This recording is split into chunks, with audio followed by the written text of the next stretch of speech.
welcome to day 12. I'm really excited with what we have in store for you today. It's so clear that we're in a time that calls for us to reprioritize our health. It's been so long that we have basically been numbing ourselves from what's actually going on in our body.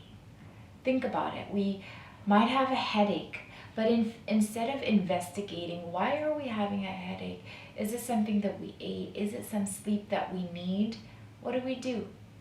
We just take some paracetamol and have the pain receptors in our head go numb so that we can't feel it, but it doesn't mean that the underlying isn't there, right?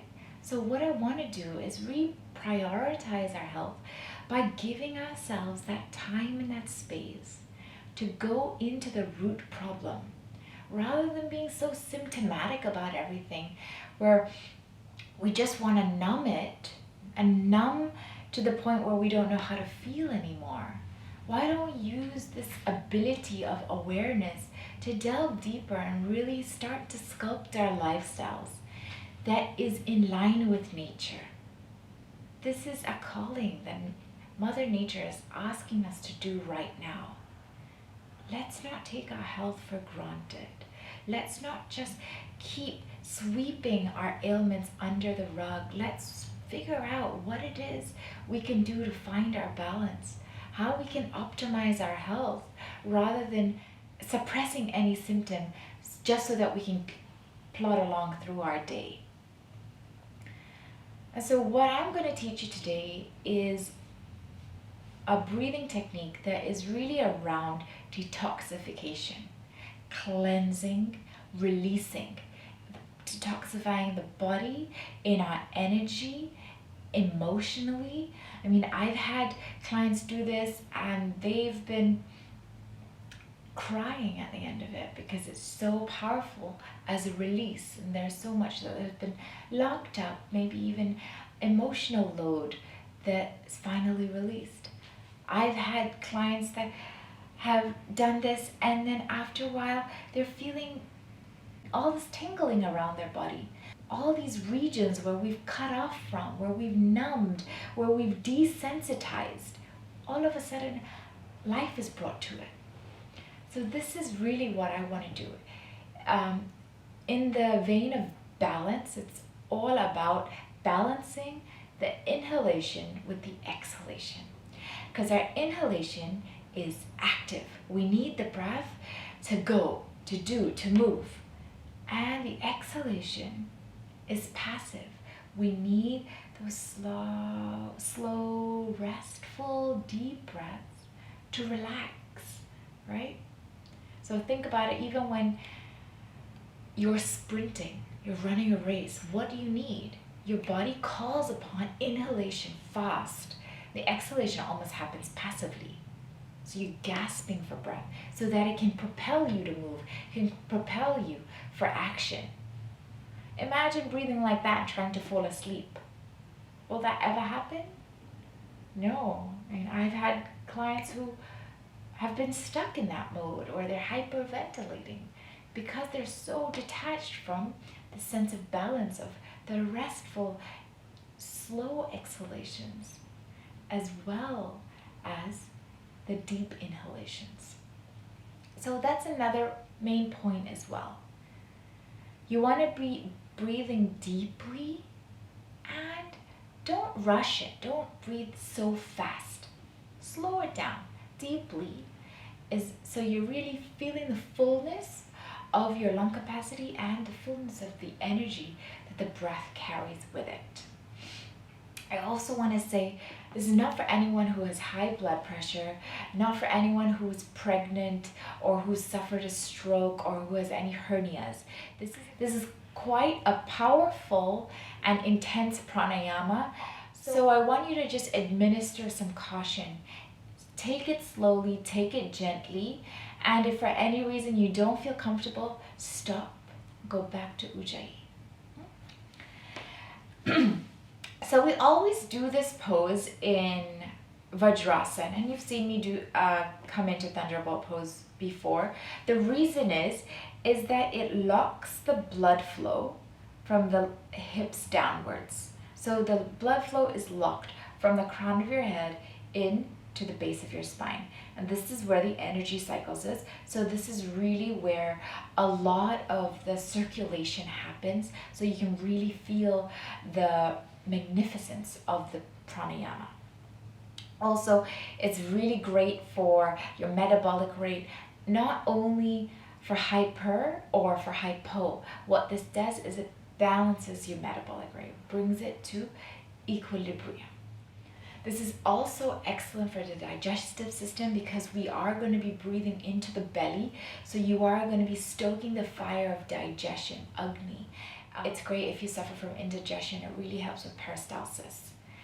And the last thing is, of course, we're keeping the blood flow from the crown of the head to the base of the spine. So what we're doing is we're centralizing it at the nervous system. It's great to strengthen your nervous system, really feel the strength along your spinal column. So let's set this up properly. You can curl your toes and sit on your heels. This might feel quite tight around the Achilles tendon or even the arches of your foot or even around the toes. This is basically because we're waking up these muscles, since when we're in our footwear, we actually lose a lot of flexibility of our feet.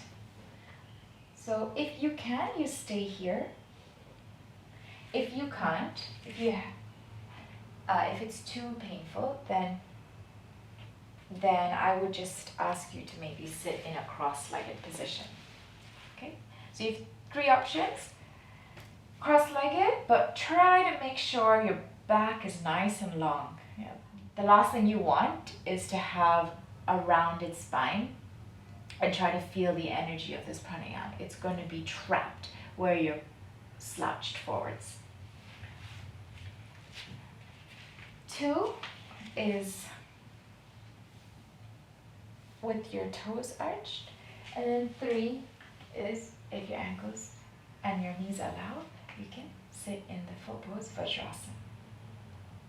So here what you do is you have your hands in a loose fist. This pranayama is called Bhastrika. Balanced breath, inhale and exhale, but both active inhalation and active exhalation.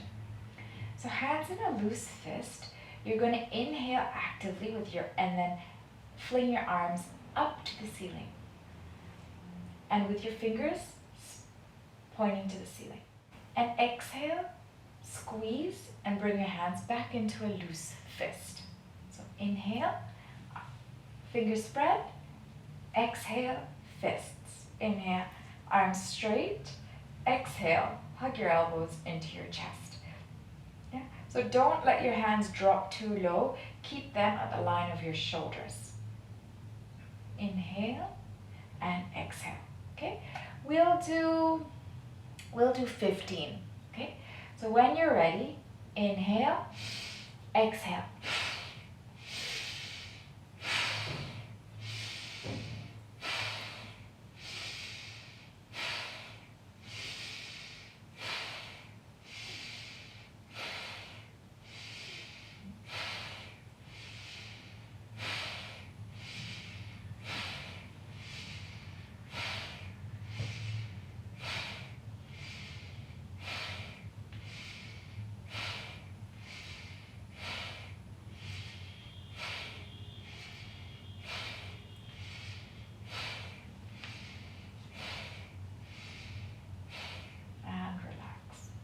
Place your hands at your thighs, eyes closed, and just really notice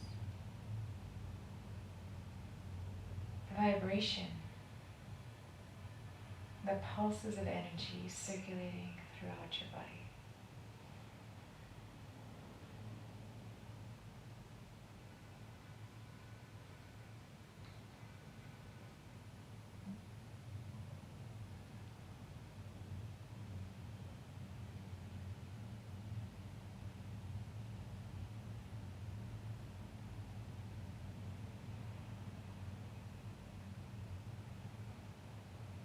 Let's go for round 2. Hands at your shoulder level in a loose fist. Inhale, exhale. Inhale, exhale.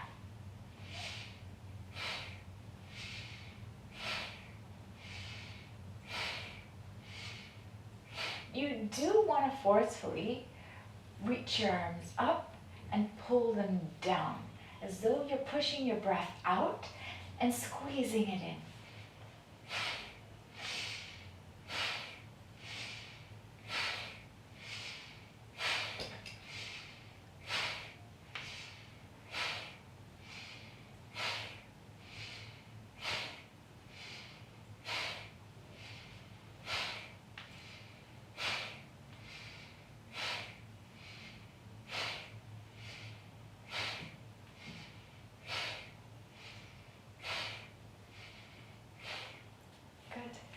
Again, relax, hands at your thighs, eyes gently closed, and notice.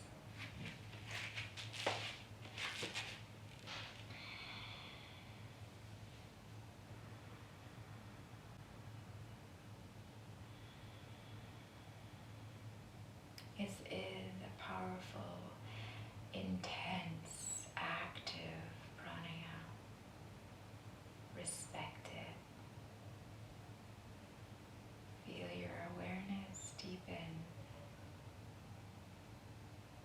as you honor the pulsation of energy, as you honor how it opens and frees up the energy channels, the nadis in your body, for a much cleaner circulation throughout the whole body.